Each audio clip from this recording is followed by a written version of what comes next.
Hi. That was a very nice song there. Lovely little prelude into the show. Danny, you're looking wonderful. What have you done to yourself?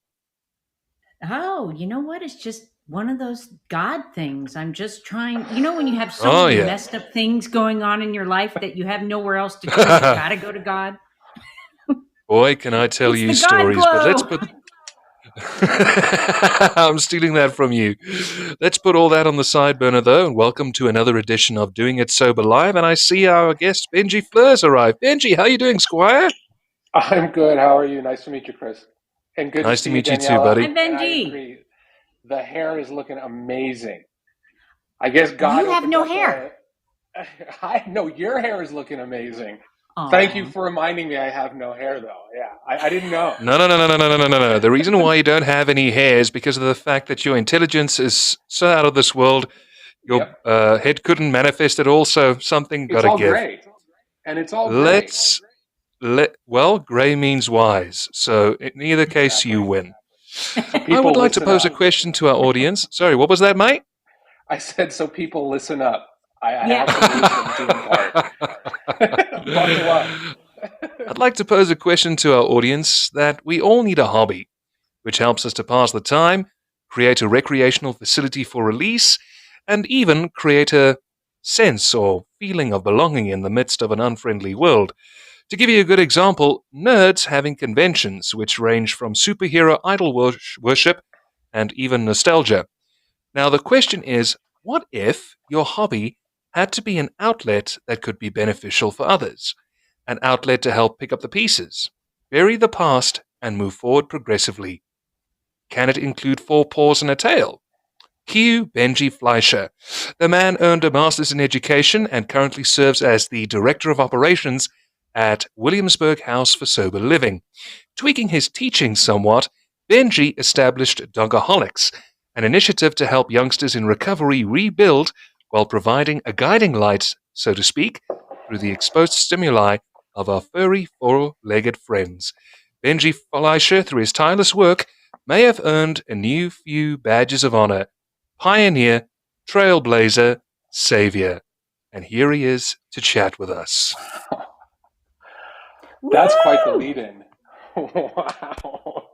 Well, you deserve it. You deserve it. You've done The so inner, much. just the inner voice, which is very present for alcoholics, is not Oh, having yeah. a lot of what you said. Well, learn to shut him up. Yeah. Benji, take us back a little bit. Where exactly did your dalliance with addiction begin, and whereabouts did it ultimately come to an end? So, I mean, looking back on it, the addictive behaviors were there, childhood. Um, in high school, it was weed, alcohol, messing around on weekends. Mm-hmm.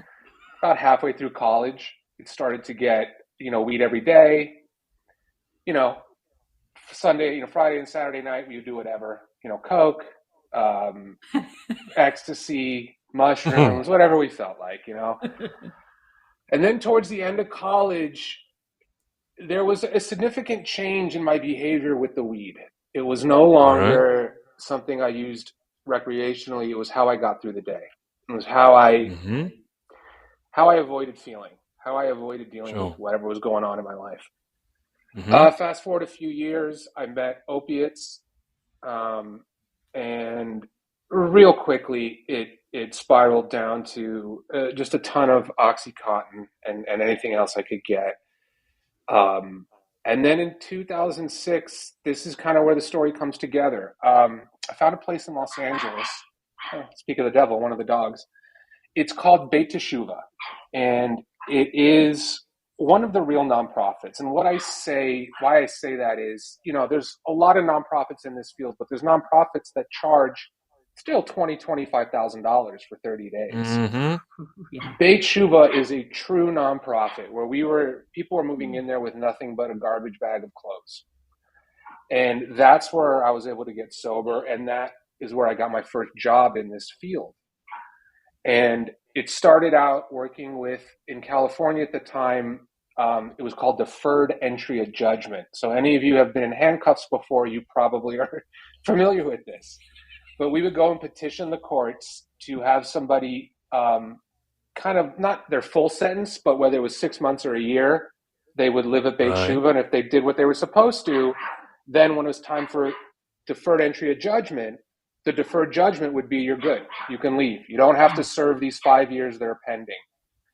And just a little side note, even with that, there are plenty of people who were looking at 5 years or 10 years sitting over them, and they still used while they were in treatment. That's just how insidious this is, you know?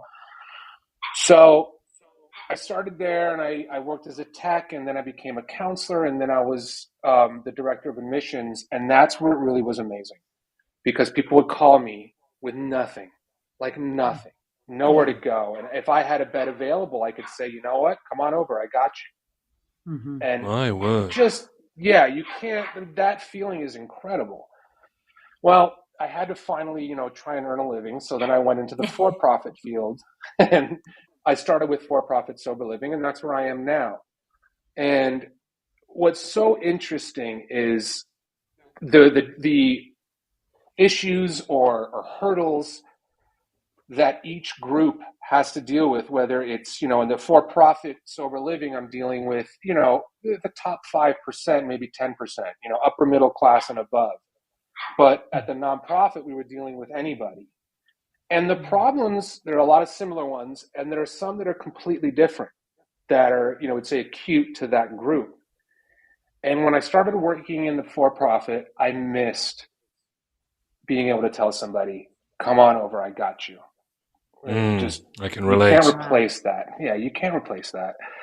And I still get calls. You know, fast forward, I moved to New York in 2013 to continue.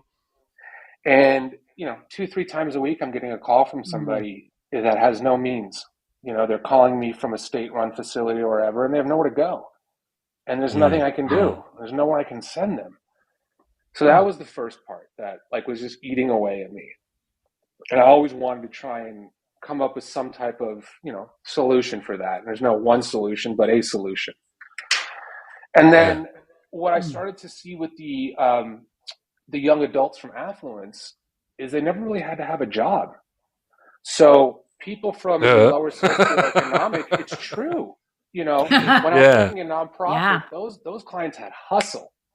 They've worked jobs, they've paid bills, they know what to do with a paycheck, they've, you know, held a household and all of that. But these young adults that come from affluence, some of them are, you know, degrees from one of the top 20 schools in the country, but they have no job experience. And what I found a lot of it is, you guys, is I think our generation, we still had that idea that we could do better than our parents, you know, the American dream. But when you come from great affluence, you don't get that. So these young adults are just like, how am I ever going to, you know, fill those shoes? They go to school, they get out of school, addiction follows, or it started after school.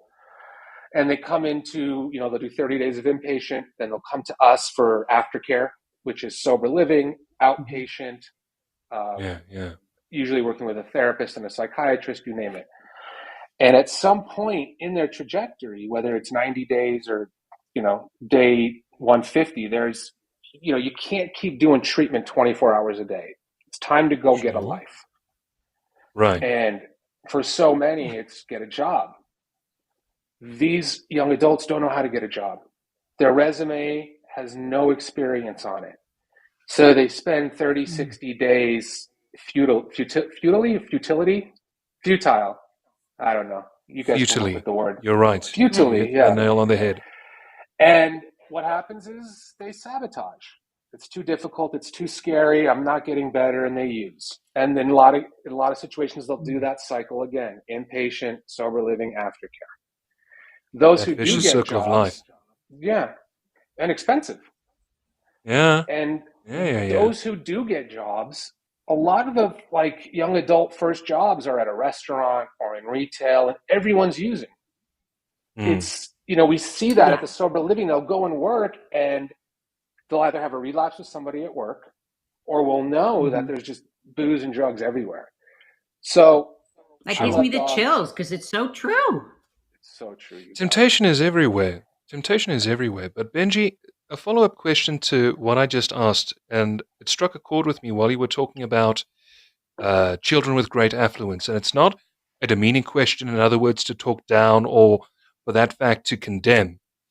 But in your research working with these kids, I'm betting, or rather, let me just rephrase that, I surmise 99% of the time it's because of maybe low self-esteem that they perhaps feel they don't fit in, or they don't feel loved, or because of the fact that they received everything, it felt like, sorry, didn't mean for the tongue twister, it fell out of the sky, in other words, Yeah. that they were pushed into a corner. Am I off kilter there, No, or am I maybe close to you're heading home? very close. You're very close. I mean, that's a big part of it. Absolutely. There's no one thing, though. There's no one thing Absolutely. in Absolutely. anything in life. As you get older, you realize there are no absolutes. Um, it's one of the you would think that they would have an easier time, or you want to judge that they had all these comforts, but the issues are still really difficult. I mean, it's heartbreaking. Whether they're from a low income or a high income family, they're broken. We're broken. Thank Something you for just is giving not that answer. working. Yeah, I wholeheartedly agree with you. And I even would like to think a young person, a youngster growing up in a high-income family, face pressures which is even greater, but Yeah. behind the affluence of it all, they can't express it because who would believe them? Yeah. Again, surmising. Am I wrong, or am I close to hitting No. home there? Got it. The perception is that the outsiders need to believe the family is doing great. It's sad. I deal with It's that with parents narcissistic, I'm constantly. sad to say. It's very narcissistic, the conditions. Well, then you can say that anything that's selfish is narcissistic. Well, It's selfish. that said. It's my feelings, I can't handle them. So for the parent, is their feelings are, they're suffering too. They can't handle their feelings, and this is how they manage it. I'm just going to control the outsides, make everything look great. And that helps them with all the dysregulation inside. And then the kids learn that. Sure. You can't, I would just like to clarify, I called the situation narcissistic, I wasn't pinpointing at one certain thing. Don't worry about it. I just wanted to clear the air. Oh, good. In case someone was pointing their sniper rifle at me. God forbid you say something wrong in today's culture. Let's not go there. Yeah, that's a whole other podcast. Let me just say right now, there's stuff that may come out of my mouth that I have no control over. It happens in my everyday life. This is your podcast. You're more than entitled to. You're more than entitled to. It's your podcast. Yeah. But the self-esteem, you guys, is pivotal. Even at 31, when I moved into Beit Shuva, I still had very low self-esteem. And I had accomplishments in my life. It's very relative.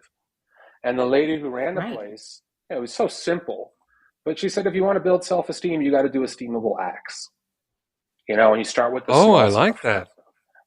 Start with the smallest stuff, cleaning up after yourself, showering, making your bed, and then you get to the bigger stuff. And a job is the one, to get you to the place where you, even if you're not ready to work, the idea is Dogaholix will be able to provide almost a therapeutic work environment for these young adults. And we can get into that, but that's the gist of it, That's where you got your idea.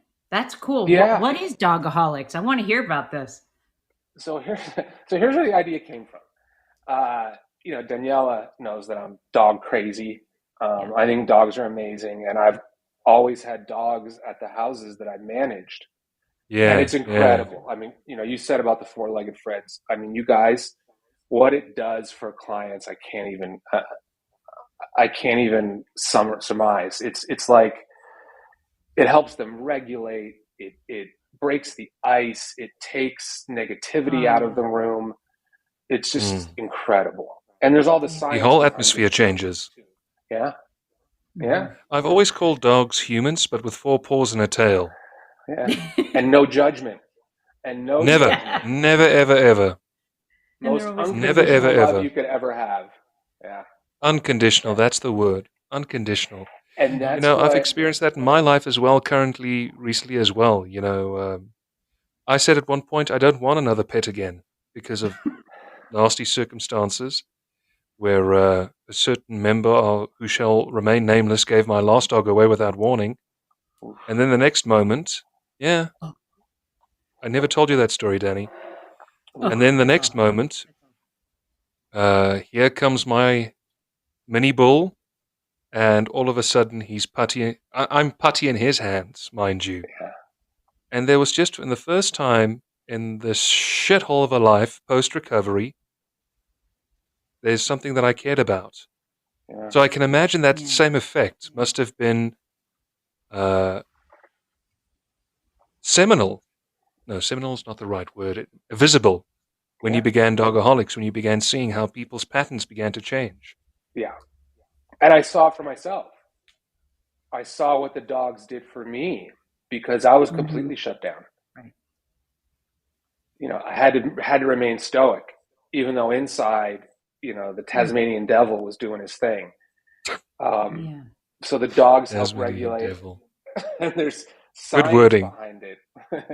There's tons of science that shows, I mean, the dogs release oxytocin in your head. I mean, it's really incredible what they do. So it kind of hit me one day, like, holy shit. I'm sorry. Holy moly. No, please. This is uncensored. Okay. This isn't one of those. Away. You can do what you like. It came together, you guys. I had this like aha moment, like, holy shit. We can provide jobs for all these young adults, and it can solve or be a solution for the lack of available care for those who don't come from money. And this is, I'll explain, this is what happened. I live in Williamsburg, Brooklyn, if anybody knows. It's hard to describe the gentrification, but still the very socially conscious, remaining granola-y while wearing, you know, I don't know Daniela, what's a high-priced piece of clothing these days? Chanel. I don't know, Burberry. Burberry. Or Gucci. Burberry. Or Gucci. Chanel. Yeah, or Armani. I don't even know. Neither do I. I buy cheap knockoffs.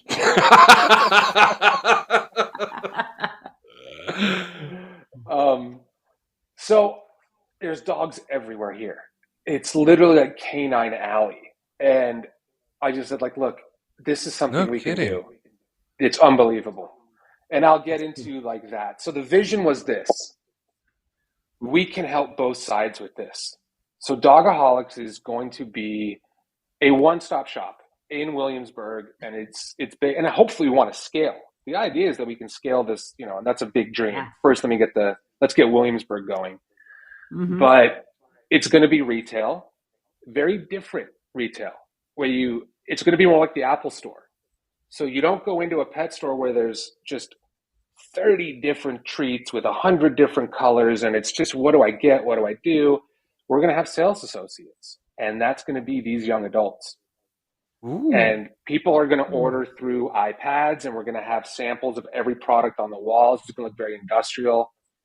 Have coffee, dog friendly, and then we're also going to do doggy daycare, overnight boarding for dogs and cats, dog walking, and grooming. It's awesome. That's cool. And, you know, all of the management will be people who, you know, I'll pick them from that world who know what they're doing, you know, who know the pet industry, which is a phenomenally growing industry. Mm-hmm. That's a whole other thing. Big time. Yeah. But let me get this straight. You're not only providing haven for youngsters who are in recovery. If I understand you correctly, you're actually also taking strays, rehabilitating them, and bringing one and one together like a romance. No, that we're not doing. So this is going to be a retail. Okay. For the dog.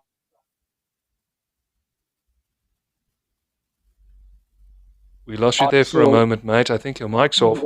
Okay, there you are. Oh, sorry. You're back again. Someone was calling. So it's going to be a vocational.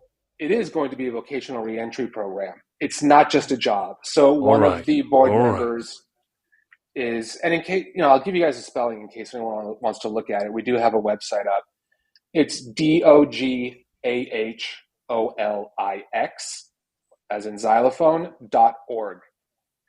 And one of the board members is this incredibly accomplished doctor of psychology, and she's going to create the curriculum. And the idea is they're going to have a job. It could be in any one of those areas. It could also be in logistics, inventory management. We want to train them in everything we can think of that has, tangentially associated with what we do. Then we also want, the goal is to also team up with other industries, other programs in the area. And New York City is directly across the river from us. And we want to support these people to get the next job. But the curriculum is, not all clients are going to be able, or not all employees will be able to, do a 6-month trajectory and then go get a next job. There are going to be employees that may be Dogaholix employees for the future. Yeah. Because that's just, they can't do more, but it's still providing a paycheck. They're working with dogs. We're going to do financial management support with these people. I mean, we really want to bring in almost a treatment approach to the job. That's cool. And you cover a wide spectrum, and that's why I presented that question earlier on, because it seems like you've created this network, not just this education, but network of bringing a variety of individuals together and creating a multilateral approach. That's commendable. Thank you. Yeah, it's really neat. You're a trailblazer, and I'm not pumping your tires. I appreciate that. Thank you. We both are going to enjoy this. Yeah? Yeah, first, with Annie? newly sober people, obviously you can't bring in people that have been fresh out of jail unless they're really, you interview them and they're ready to be good citizens and not steal the bank or, your cash register. But, you're going to be setting people up for success, even if they don't stay, because you're giving them that self-esteem, that job that they can't find because they don't have a resume. And it's just such a admirable thing to do. And they get to help people help their dogs, which everybody's, so happy when you get to help your dog, because that's our most loved, family member. It's like a guide dog to a blind my person husband, guiding the way. my dog. Yeah. It's pretty cool. So when are you going to open up? It's going to be more than. Do you need funding or what's going on? I got about $2.5 million to raise. Holy cow! Yeah, there's a lot of work, and I can tell you about the process. No, I know we can, because it's not just obviously, I had the idea, but there's been other people who have supported getting us from where we are to where we were to where we are now. But yeah, I think the idea itself is just so. It makes sense on every level, and it really fixes one of the major issues is the aftercare industry, which is sober living is included, we don't help these young adults get jobs. And it's a huge piece that we have to do. And then the way this will work, you guys, it's going to be a full-fledged business. And the profits will go into an endowment, and we'll continue to fundraise. And it's a solvent business. We ran the numbers. We have all the budgets, forecasting. There's a lot of money to be made with that business in Williamsburg. That will go into a fund. And when we feel we're comfortable with the amount of money in there, then we go to phase 2, which is helping people with no money. So what we do then is we rent another apartment in Williamsburg.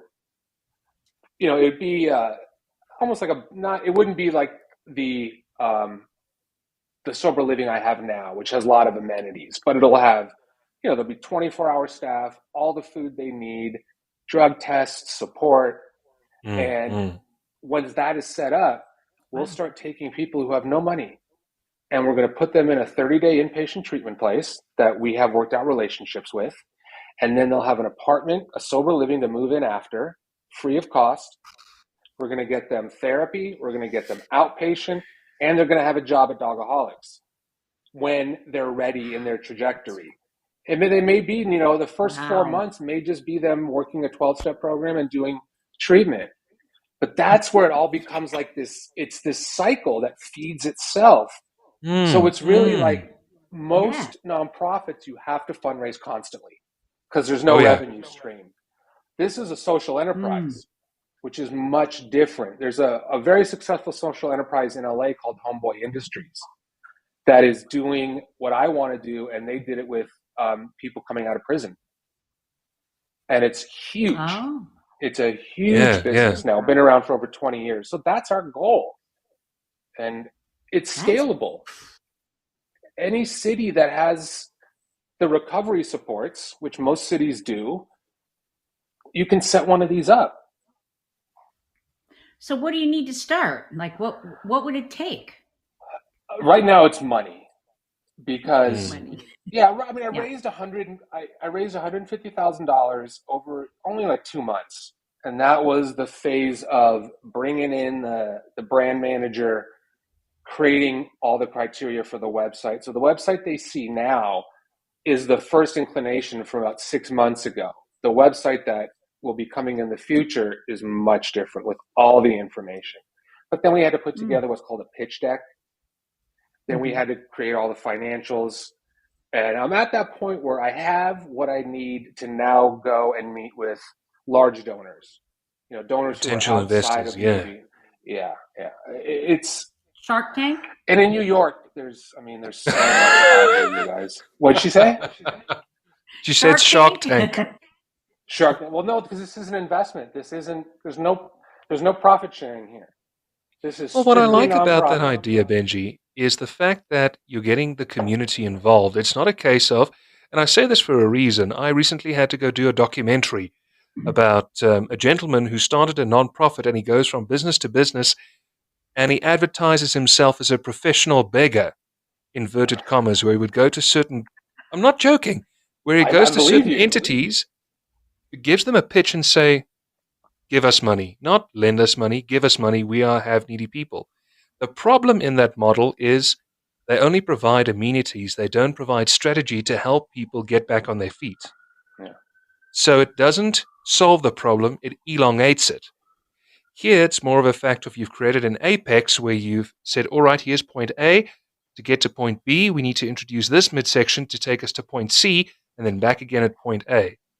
Which means that both parties ultimately at the end of the day, even though through sponsorships and excessive promotion and marketing, even with your fundraisers, you're getting the community involved and they get something out of the experience, which leads to more, I believe, an educated experience, an informed decision-making, and ultimately an immediate return on investment, which is unheard of. But the problem is, a lot of people, when they hear about investment opportunities, they see everything through a prism of what's in it for me. Yeah. But you covered that already without them even knowing it. So it's like sending them to hell that they look forward to the trip, in a manner of speaking. Yeah. Yeah. I don't. It's a great opportunity. Go ahead. Well, it's just a great opportunity. I mean, God, I was just thinking of downtown Ocala. We have this cute historic square. There's always art shows, and I just picture one of those places down there helping people. We have so many addicts and alcoholics in Ocala that they come from nothing and they need help and they need jobs and they need therapy and they need all these things that they can't get. They don't have 2 pennies to scratch together. Yeah. And an opportunity like that would be a game changer. I mean, it would just be so cool to have that. I mean, because we have our own magazine here. We have In Ocala magazine, and we also have the Ocala magazine. And, they're really beautiful magazines. And I can just imagine that in one of their magazines. It just seems like it would be so successful, like in a town like mine, where it's up and coming and getting very too crowded, I would say. But it's, it's a real horse community and there's a lot of people. And I just think it would be so cool. Yeah. I want to start. Like, I need another thing on my plate, but Darren, wouldn't he be great? I agree. And you guys have one of the best treatment centers in the country in Ocala too. Yeah. So there is a big recovery community in Ocala for sure. Yeah. The guest house is amazing treatment. Which one? The guest house or the The guest house. Guest house, yeah. It's for dual diagnosis and it's addiction, but they focus on trauma. So the founder, Judy, I don't know if Darren told you, but every year I do this intense trauma workshop with like 10 other guys for 5 days. Judy is the one who runs it. She's incredible. So yeah, there's a growing community in Ocala for sure. And you're right. Like, I think this could go anywhere. And I mean, I'll throw out a statistic to you guys, which was like, this was mind-blowing when I first heard it. So just last year, there were over 100,000 overdose deaths in this country. Over 100,000 in 1 year. In the entirety of the Afghanistan war, which went almost 20 years, only 2,400 soldiers died in that war. Wow. I know. Yeah. That's mind-blowing. Crazy. Seriously. I couldn't believe it. And then for every overdose death, there's 119 emergency room visits.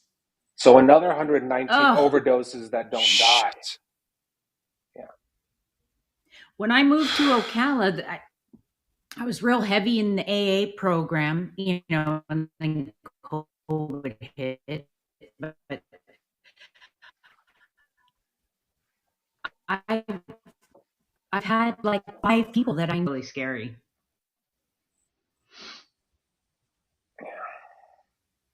Yeah. Lost another kid yesterday. Does anybody know? I'm sorry, Chris, but I'll let you Can talk. I ask a question? You guys, at least every 2 months, I'm getting a call of another young adult that overdosed and died. It's out of control. Damn it. I'm sorry, Daniela, go ahead. I think she's having a little bit of issues with her internet. So the one thing they don't have in Ocala is good internet. They got everything. Careful, she might just snap back on and then she'll bite your head off. It's Florida. It makes sense. I'm not saying one word. From Florida just walked away from their phone. And the surrounding 5 states. We're talking about dogs earlier on. I wanted to tell you this story. You're going to love it. I was a television producer for a while, but I made my bones in radio. I've recently returned to the industry, and when the pandemic hit, the same with you as well, had to work from home, made myself a little informal studio, and I'm busy doing a rock show, 5 to 8 o'clock in the evening. Now it's winter time, and I'm assuming it's summer there up in the East Coast, and it gets darn cold down here in Southern Africa. So I'm busy hosting a show, and my bull terrier's in the living room sleeping, and while I'm busy doing a link, he starts dreaming about a rabbit chasing him, and he starts doing that infamous yelp, but he does it without pause, and he does it without ceasing. And I'm trying to pitch my voice 2 or 3 octaves higher to try and see if I could drown out his voice out of the mic, and eventually I just couldn't contain it, and I began gut busting, and I said, you know what? My dog has now officially made his official radio debut. But that's the magic of having a pet. They're not just to fill space and to help pass the time, it's a relationship. And I said this to Daniela when Daniela and I had just met 2 years prior, that the unspoken relationship between man and animal as a whole is an area that still needs to be explored, and you're a building block in that, dare I say. Yeah, I agree 100%. There's a new documentary on Netflix that Barack Obama is narrating, and it's just about that, like taking responsibility and understanding that, like, not all living things, they're living. Be aware of that. They're sentient even the beings. Environment, the plants, they're living things too. Yeah. In fact, when the pandemic started, and I'm not changing tack for any other reason than I read a beautiful quote that states, in the last 2 years where life has been turned inevitably on its head, let's take one moral lesson away from this, in that we are the Earth's guests and not its ruler. And to give you a finite example, I was up in the Northwest on safari, and there was a mighty danger of the rhino going extinct. I did tell you that the World Wildlife Foundation instituted a shoot to kill for all poachers who were attacking the rhinos. And seeing the rhinos having multiplied in just under 2 years reminded me of that quote, that we are the Earth's guests, we are not its rulers, and we have to look after what we've been gifted, because it's a gift, and animals are a gift. Yeah. And people who hunt down animals ought to be punished to the nth degree, and I don't care what other people say. I agree. They are equally our investment. I agree. I mean, if you really want to get down to it, it's just my opinion, but I don't, just because we can talk and have opposable thumbs and we've developed so much, we have no more right to this land than anybody else, than anything else on here. I But to go even a step agree. further, like, we can't even, that's grad studies for humans right now. We can't even take care of each other. Yeah. We can't even look at each other as sentient beings that have just as much of a right. Instead, we're animals. bitching about agreeing to disagree. God. Yeah. Amazing. Yeah. Amazing. So what's the next step? Just continuing to fundraise. So there's phases to it. So we are in phase 1, which is, we have the attorney, the accountant, the board. I mean, I've been registered with the IRS in the state for going on 3 years now. The pandemic screwed everything up. It was funny. We had our first board meeting the last Thursday in February of 2020. Oh shit!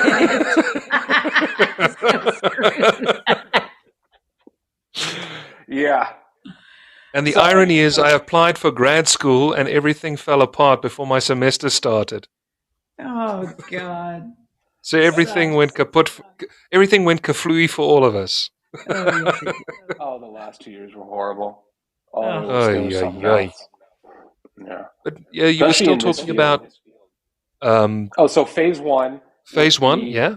Continue on. Phase 1 is the backbone, right? Getting the people in there. We have the brand manager. We created the branding. Next is to bring in a PR firm, then a grant writer. So it's just, I paused on fundraising because we had to put the pitch deck together and we had to put the financials together. So I'm going to get back out there again, and it's just picking up momentum. And hopefully, once we start holding events and, one donation leads to the next donation. Yeah. We're not using social media. There is a Dogaholix account on Facebook, but I don't do social media really. So I opened it up. I have no idea how to manage it. No, that's not. But I'm assuming you do LinkedIn. Get somebody on there. No LinkedIn. But I'm assuming you do LinkedIn. No. Okay, so just purely by word of mouth, which is the most effective form of marketing. Oh, that's bullshit. It's No. It's not. It's not. Even if you do social media, how ultimately does word get around? Not just via computer screen. You as a person may see it and then you pass it along to your friend. Using what? Sign language. Of course not. This.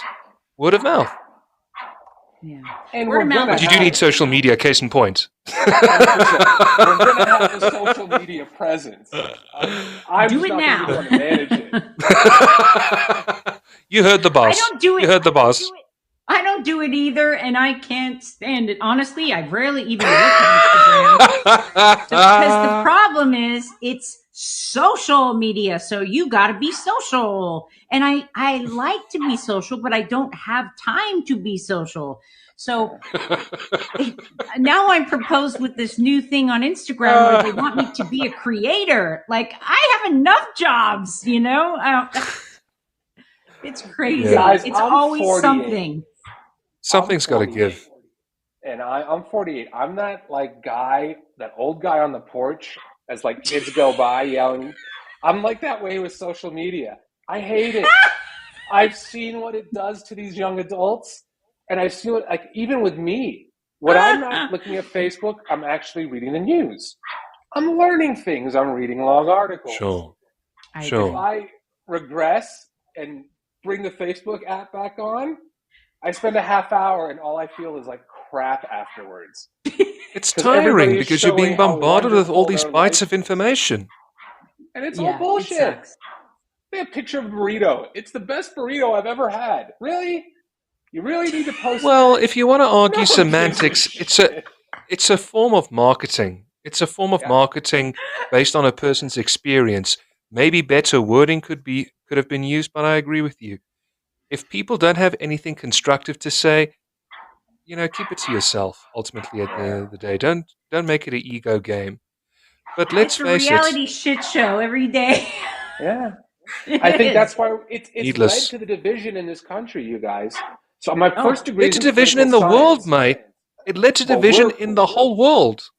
I don't know what's going on out there, but here, shit is no good. So, Yeah. and that's the political system is divided in a way I've never seen it before. Same here. And it's because Same here. filtered social media. If I'm far left, all my friends are going to be that. I'm only going to get information from there. It's not balanced. Right. And Sure. people That's just so go true. further down the rabbit hole because they're only getting information from like-minded individuals. And They again, call it, in that you know prism, what they call that? Niche. What the fuck? Because your niche doesn't allow those accounts to be, it's insane. I'll take it one step further. Pasticheur. Because you're following a pastiche. So you're a pasticheur. You have obviously spent a lot of time on radio. That's the wordsmith. Well, I read a lot of books. Right over, Danielle and I are looking at each other like, Yeah. what? No, it's another word for niche. Pastiche. But Okay, well, I learned a new word today. I always You know what I learn new call words it? from Chris. I call it ignorance. you were saying, Benji? I call it ignorance. Who, me? I'm not ignorant. No. I'm open-minded. Staying in that. I don't know you well enough to call you ignorant. Don't worry. I'm kidding. I'm kidding. I know.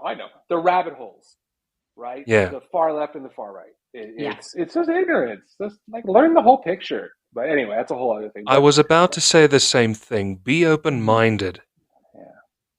Be open-minded at the end of the day. If there's also another thing that I try and do in my life, especially in the business that I'm involved in, have a 50-50. Even if it means that you are a devil's advocate, at least you're taking in information and practicing independent thought. Yeah. And Benji, please don't criticize me for this. I'm a millennial. But sadly, the millennials don't think. They don't practice independent thought. Yeah, but listen, there's plenty of people in my generation who don't do it either. I think it's True. kind of human nature. Yeah. Well, yeah, what can you say? I think technology made it worse for my generation. I mean, Yeah. I think so. things like romance is just out the door. Mm-hmm. But hey, there can always be a little glimmer of hope, and it's not a light at the end of the tunnel, which turns out to be a candle being powered by a generator. Benji, thank you so much. I love the metaphors. He's You awesome. knocked it out the park. Yeah. I beg your pardon? Please repeat I that. said you knocked it out the park like a home run. Yeah, he wants Stick to hear with it me, I'll again. take you places. Benji, if I really say thank you, I mean it from the bottom of my heart. This is really a conversation that has enlightened me. Again, not blowing smoke up your trousers. I really love the project and the idea behind it. I love the fact that you've Quit blowing smoke up his trousers. I thought that was one of the could've- dogs. I'm sorry, What? Chris. Whew. In any way, that's mighty pungent. Spike, go back to bed. I'm changing your dog food. But I sincerely appreciated that you have created this platform and this wonderful thing. I really sincerely hope that you can get big names attached to this, from NPR straight through to big companies who see your idea for what it is, an investment with an immediate return on investment. And for the lives that you've touched currently as part of Williamsburg House, And with the lives that you are going to touch, I proclaim it over you. There's power in words. Mm-hmm. Thank you sincerely from the bottom of my heart. And I know that you're not a guy who seeks kudos. I think the joy is seeing lives flourish that you've helped to touch. That's the big payoff. But you're a trailblazer, mate. Carry that badge with you wherever you go. We're supporting you 100% all the way. Thank you so much, Yeah, Benji. thank you. Does anybody Keep well. have any questions? This is actually this is supposed to be an interactive show. So if you have any questions or you're watching live on YouTube, you can always jump on and go to firesidechat.com/Daniela Park, and you can request access, and you can poke fun at Chris like I do. And you can become part of the audience. We would love to have you here, so you can, even if you'd like to be a guest, let us know. If you have something to say, we want to hear it. We thank you, Benji, for coming. You've been an awesome guest. I love that it's okay for your dog to bark, because this is all about dogs today. Hey, look at a baby. Hi. Here's the one that Hey, buddy. well. Thanks so much, you guys. And then it's only a pleasure, mate. Look after yourself. Nothing but the best, hey? I'll be in touch. That's been DIS Live. Thank you so much. That's been DIS Live. Look after yourself, guys. Cheers. Bye, guys.